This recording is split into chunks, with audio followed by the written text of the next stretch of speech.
형제들아, 내가 너희를 권하노니 너희가 배운 교훈을 거슬러 분쟁을 일으키거나 거치게 하는 자들을 살피고 그들에게서 떠나라. 이 같은 자들은 우리 주 그리스도를 섬기지 아니하고 다만 자기들의 배만 섬기나니 교활한 말과 아첨하는 말로 순진한 자들의 마음을 미혹하느니라. 너희의 순종함이 모든 사람에게 들리는지라.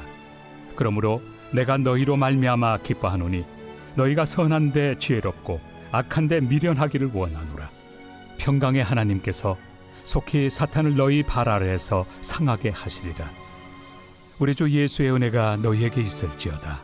나의 동역자 디모데와 나의 친척 누기오와 야손과 소시바더가 너희에게 문안하느니라.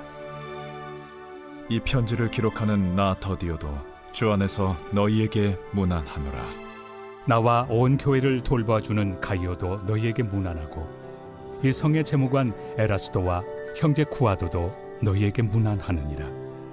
나의 복음과 예수 그리스도를 전파함은 영세전부터 감춰졌다가 이제는 나타내신 바 되었으며 영원하신 하나님의 명을 따라 선지자들의 글로 말미암아 모든 민족이 믿어 순종하게 하시려고 알게 하신 바 그 신비의 계시를 따라 된 것이니 이 복음으로 너희를 능히 경고하게 하실 지혜로우신 하나님께 예수 그리스도로 말미암아 영광이 세세 무궁하도록 있을지어다. 아멘. 어제 보셨던 16절 말씀에 이런 말씀이 나옵니다. 너희가 거룩하게 입맞춤으로 서로 문안하라. 그리스도의 모든 교회가 다 너희에게 문안하느니라. 오늘 보신 말씀도 가장 많이 나오는 단어가 문안한다는 말씀입니다. 21절에 문안하느니라, 22절에 문안하느니라, 23절에도 문안하느니라. 여러분, 믿는 사람들끼리의 교제, 문안이라고 하는 것은 거룩한 입맞춤입니다. 여러분, 아무하고나 입을 맞추지 않습니다. 입 맞추는 사이는 굉장히 깊은 사이입니다. 크리스찬들은 입 맞추는 사이입니다. 우리 그리스도인들은 세상적인 입맞춤이 아니라 거룩한 입맞춤으로 만나는 사람들입니다. 저는 우리 교회 모든 성도님들이 이런 거룩한 입맞춤, 교제가 있었으면 좋겠습니다. 목사님과 장로님들과 우리 안수 집사님들과 권사님, 또 우리 집사님, 성도님들이 이런 영적으로 깊은 관계가 되기를 바랍니다. 서로 우리는 보고 알고 느끼는 정도로 끝나는 것이 아닙니다. 서로 깊은 영적인 교제가 있는 그런 곳이 바로 교회인 것입니다. 너희는 거룩한 입맞춤으로 문안하라. 이것은 특별한 관계라는 것입니다. 이것은 피로 맺은 형제보다 더 짙은 관계라고 하는 것입니다.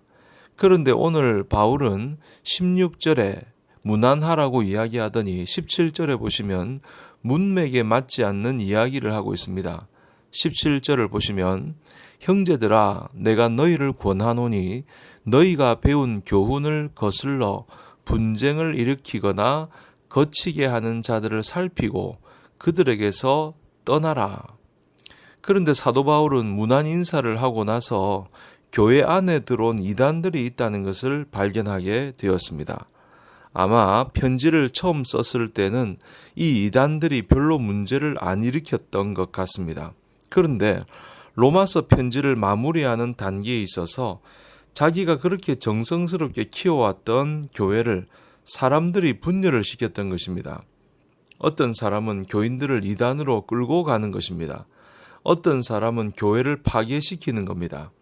사도 바울이 그 사건을 접하고 나서 이 마지막 부분에 이 이야기를 결론으로 놓고 말았습니다. 교회를 분열시키는 사람을 조심해라. 마치 뭐와 비슷하냐면 농사를 잘 지어놨는데 마지막에 멧돼지 떼가 들어와서 농산물을 다 망친 것입니다. 농부가 얼마나 화가 나겠습니까? 여러분, 양떼를 잘 양육을 했는데 이리 떼들이 와서 그 양들을 다 데리고 가면 어떻겠습니까? 얼마나 가슴이 아팠겠습니까? 그래서 사도 바울은 예수 잘 믿는 것도 중요하다. 예수 믿고 성경대로 사는 것도 너무 중요하다. 그러나 마지막 너희들이 이 어려운 시대에 마지막으로 정신 차릴 것은 이단을 경계하라는 것입니다. 아무리 신앙생활을 잘해도 좋은 일을 많이 했어도 마지막에 여러분의 영혼을 이단이 훔쳐갈 수 있다는 것입니다. 로마서의 마지막 경고는 이단에 대한 경고요 권면입니다. 저는 우리 교회 교인들이 신앙생활을 잘하다가 마지막에 교회를 분열시키고 파괴시키고 그리고 잘못된 진리로 여러분들을 끌고 가서 지옥에 여러분들의 영혼을 팔아넘기는 그런 이단들을 조심하라고 하는 것입니다. 17절을 보십시오. 형제들아 내가 너희를 권하노니 너희가 배운 교훈을 거슬러 분쟁을 일으키거나 거치게 하는 자들을 살피고 그들에게서 떠나라. 사도 바울이 거룩한 입맞춤으로 문안하라 하더니 갑자기 사도 바울의 표정이 달라진 것입니다. 그것은 교회를 분열시키고 파괴시키는 사람들에게 대해서 분열이 있었던 것입니다. 그러면서 너희들은 이러이러한 사람들을 조심하라는 겁니다. 첫 번째는 너희 교훈을 거스리는 사람들입니다. 교회를 분열시키는 사람은 어떤 사람들이냐 하면 궤변을 일삼고 헛소문을 내고 성경의 말씀과 일치하지 않는 반대하는 이상하게 성경을 해석해서 성도들을 혼돈시키는 것입니다. 통일교라든지 또 신천지가 대표적인 이단 아닙니까? 이 사람들은 개역 한글 성경만 고집을 하고 원문으로 대조하거나 개역개정 성경이나 영어로 대조하면 맞지 않는 해석을 그렇게 고집을 하게 됩니다. 그래서 신천지와 같은 이단은 국어 실력이 영 없는 사람들이죠. 신학이 없어도 너무 없습니다.